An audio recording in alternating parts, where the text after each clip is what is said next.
Hello friends, welcome back to my channel. My name is Heather and today we're doing probably what's going to be a very unhinged video because my brain doesn't work like normal people brains. And I say that because we're doing a video where I'm going to be like, if you like this, you're gonna like this, except like some of them have nothing to do with each other, except that one of them reminded me of the other one when I was reading it. And it doesn't always make sense, as you will soon see. And we're gonna start off really strong with what I consider two things on very opposite genre ends of the spectrum, but we're gonna go for it anyway, and you're gonna see what I'm talking about. The first one is, if you liked How to Lose a Guy in 10 Days, you should read Heartless Hunter. We've got rom-com, we've got high stakes romantasy, we have got real pretty people doing real pretty people things, we've got a witch and a witch hunter trying to kill each other. So why do these two things remind me of each other?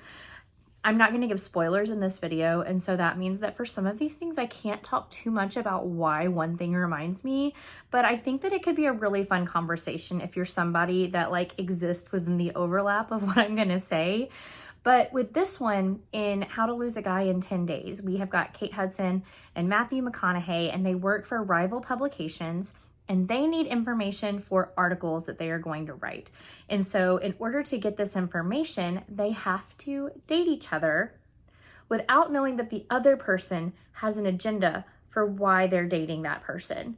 And it's a really hilarious movie because they can't break up with each other. Like, one of them is trying to get them to stay in a relationship, the other one is trying to get them to break up. And so it just makes for this like super hilarious plot. But as they're dating each other, they obviously fall for each other while they're also trying to get this information that they need out of each other. And then in Heartless Hunter, we have got our main characters of, is her name Rune? I believe it's Rune. And Gideon. Rune is a witch. Gideon is a witch hunter. Rune knows that Gideon is a witch hunter. Gideon suspects that Rune is a witch. And so they are courting each other to try and get information out of each other or to learn things about the other person that will help their own agenda, while also trying to actually act like they like each other out in public society. It's very much one of these things of, I'm trying to learn something about this person and I'm trying not to fall for them, but I'm falling for them. Both situations have fancy dresses, fancy occasions that they have to show up for, and you see these two very opposite type of people fall for each other. And in this one, hilarity ensues, and in this one, anxiety ensues, but I still think that the comparison exists. Next up, if you liked Disney's Tangled, I think you should read Assistant to the Villain. For me, the banter was like a proportional direct match. This book felt like it was based off of Rapunzel and Eugene, and you can't convince me otherwise. The banter was so similar. We have got a villain who isn't really a villain. He's just kind of like a edgy guy. And we've got the real naive girl that's going to fall for him and help him out. I mean, the cover is even purple, which is Rapunzel's favorite color. But specifically, there is a scene in this book that reminds me so much of Kingdom Dance. That scene where Rapunzel and Flynn Rider arrive in the kingdom and there's like the celebration going on and they're dancing with each other, and it's the very kind of medieval inspired dance music, and it just, I hear that music and it makes me feel like I'm being transported to another place. And I also can just hear that music when I reread that scene in this book. I haven't continued on in the series, so I can't speak for the fact that the rest of it reminds me as much of Tangled. But I mean, even in this book, you have got a little frog companion. You're not really going to be able to see him because of my camera, but you've got a little frog companion, and in Tangled you have a little chameleon companion, and they just feel like they should exist in the same universe to me. So if you like Tangled, I think you should read Assistant to the Villain. The next one is so obscure because I am not recommending a movie. I am not recommending a TV show.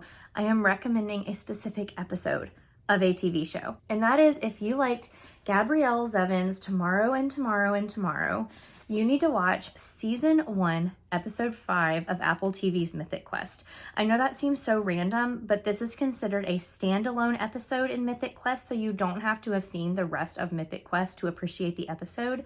The episode is brilliantly written, first of all. Like, it is one of the best episodes of TV I've ever seen. And I say that after my best friend Brent convinced me to watch it because he thinks that it is one of the best episodes of TV that he's ever seen, and he wasn't lying. I've watched the first season of Mythic Quest and I can speak to the fact that it is a really good show, but this episode specifically is like, if you change the characters just a little bit, change the game they invented, switch the timeline a little bit, and shrunk it down into a 30-minute episode, it is so reminiscent of Tomorrow and Tomorrow and Tomorrow. You don't have some of the like darker elements that happen in this book, but you have two best friends who develop a game. It's called Dark Quiet Death. They develop this game together. You see how it affects them over the years. You see how it affects the game industry, and you see most of all how it affects their relationship over time. It's got Nick Miller from New Girl in it, but y'all, like, it gives me hope that like this could be adapted into something really compelling to watch on screen. So I recommend Mythic Quest first of all, but like if you're just needing to scratch your Tomorrow x3 itch and see something that is very, very similar and very well written, season 1, episode 5 of Mythic Quest. Okay, my next recommendation is if you liked M. Night Shyamalan's The Village, or if you liked Midsummer, pick up Stuart Turton's The Last Murder at the End of the World. This is a book I read last year that didn't quite make it into my honorable mentions or my best books of 2025, but it is a book I really enjoyed. It's a book I still think about, and it is a book that really makes me think. Thinking back to Midsummer, which I have not seen the entire movie, but I've seen enough clips scrolling through TikTok that I feel like if I piece them together in order, I have seen the whole movie. Or The Village, you have got communities living in isolation that are pretty much bound to the rules of their community. And these rules are very, very strict. And the governing bodies of these communities have the rules in place for very specific reasons. The villagers or the people in the community must follow these rules or their survival could be at stake. And that is also this book, except throw in the stakes of this is the last community of people that exists in the world, and we've got a little bit of a sci-fi element because we have these kind of immortal elders that are the governing bodies over the community. Something happens on this very peaceful and tranquil island that shouldn't have happened, and now everybody is at risk of destroying the world, period. I think that the settings are very similar in all three instances across the board, as well as just kind of the themes and the questions that it's trying to get you to answer as you watch these movies or read this book. And like questions like, is it okay for specific people to have all of the information and the communities underneath you to trust solely and implicitly in you and not be given information that they need for survival? Those kinds of themes, those kinds of elements, I think are like a direct match, although this does add the sci-fi elements into the story. I also think that both of those things could also be applied to Blood over Brighthaven. And I can't say too much about why I think that this one is such a good correspondence to The Last Murder at the End of the World, but I definitely think Midsummer and The Village carry some themes, but not setting, and like not mood or vibe or tone at all. Just some of the questions and the themes that it makes you ask yourself. I think Blood over Brighthaven is also a great recommendation for if you liked that, you'll probably like this. And this one is one of those like random ones that like I can't really make sense unless you've seen both and you think really hard about both. Or if you live inside my brain and you were watching The Truman Show and you were like, oh, that reminds me of Blood over Brighthaven for like literally no reasons except my brain made it remind me of Blood over Brighthaven. So if you liked The Truman Show and you are a thinker like me, you'll probably also like Blood over Brighthaven, even though they have almost nothing to do with each other. I really like The Truman Show though. Real good movie. The last one is kind of like on the nose because literally the reason that this exists is because the first one exists, but I'm still gonna throw it out there anyway because you might not know. So if you like the movie The Princess Bride, or if you've read the book like I have, and you want something that has similar vibes but a completely different plot, Tress of the Emerald Sea by Brandon Sanderson. This is a standalone that exists within the Cosmere, so I think that you're going to appreciate it even more if you've read other Brandon Sanderson books, but you don't have to in order to love this. Brandon Sanderson wrote this book and said, what if she had taken a little bit more initiative into her own hands, and instead of this like kingdom setting, we throw her on a pirate ship surrounded by like a really dangerous dangerous ocean that's not made of water, and also gave her an animal companion and also threw some more fantasy and sci-fi elements into it, but we kept the vibe the same.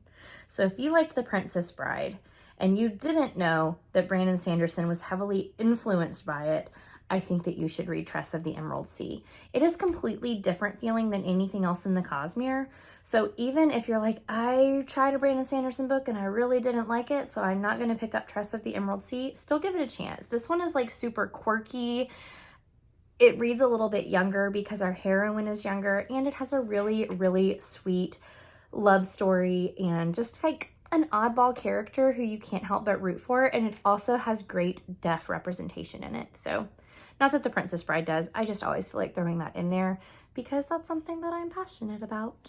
And there you have it, guys. Some very like on the nose, 1-to-1 ratio recommendations, but also some really random and crazy, and y'all are probably going to be like, what the heck goes on in your brain on a daily basis? And to that, I cannot tell you, but you have some recommendations now. I especially hope that like some of you will go check out Mythic Quest. It's a show that needs a lot more love.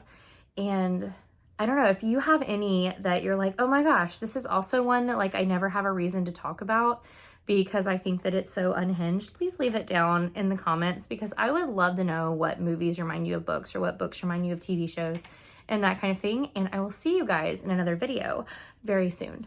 Bye, guys.